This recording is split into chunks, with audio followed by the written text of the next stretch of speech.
Humans and chimpanzees are closely related to each other and surprisingly share almost 98.9% of their DNA.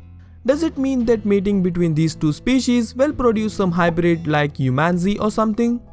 Well, that's an obvious no and of course gross, but there might be some reasons for it, right? Let's find out. There are many physical and chemical barriers for humans and chimpanzees to have babies. Apart from being not attracted to each other, being geographically separated, but God forbids if mating happens, human sperms will eventually lose their way in the female chimpanzee's reproductive tract.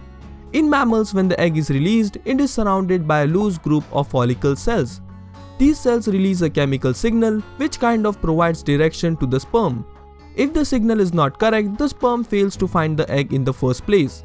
But let's assume that a human sperm magically finds its way towards the female chimpanzee's egg cell. But this egg cell is not a damsel in waiting which will just allow any random sperm to fertilize it, right? The zona pellucid found in mammalian eggs has glycoproteins around the egg. If the sperm do not have the correct receptors, they are unable to adhere to the egg and therefore cannot fertilize the egg. But wait, there's a solution. What if we micro-inject human sperms inside a chimp's egg? But thanks to number of chromosomes, even micro-injecting will not work. Now what are chromosomes? Chromosomes are DNA molecules packaged into thread-like structure. It has to be gathered like this because one DNA molecule is about 6 feet long. So to prevent the cell from bursting, it's the most efficient way. Different species have different number of chromosomes.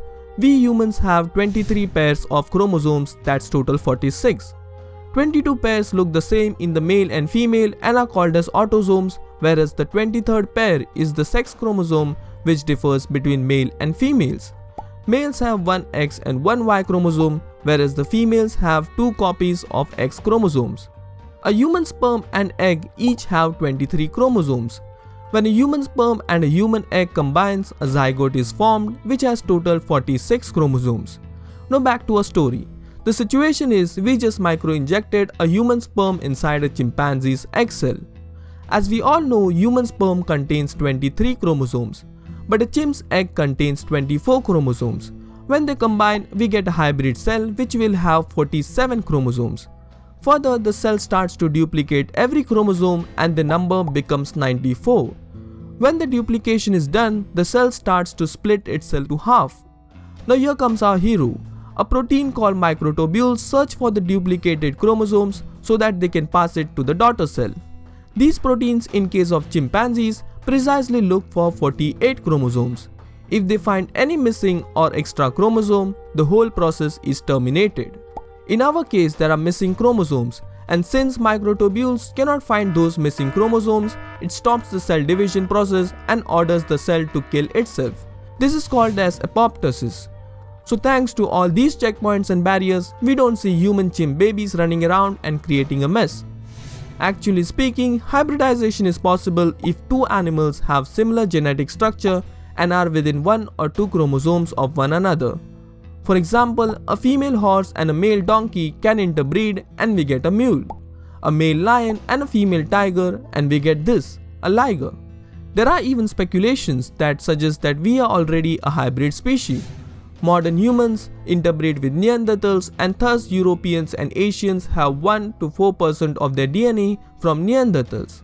So does it mean that humans and chimpanzees do have a chance if we take this as a technical challenge, interfere in between and try to remove the barriers? Well, the best way to answer this question is we don't know.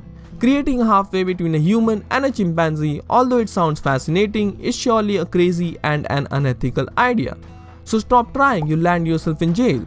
So what are your views on hybridization, and do you own a pet chimpanzee? Do share with us in the comment box below. Don't forget to hit the like button if you enjoyed the video, share this video and subscribe if you're here for the first time. Stay happy, stay curious.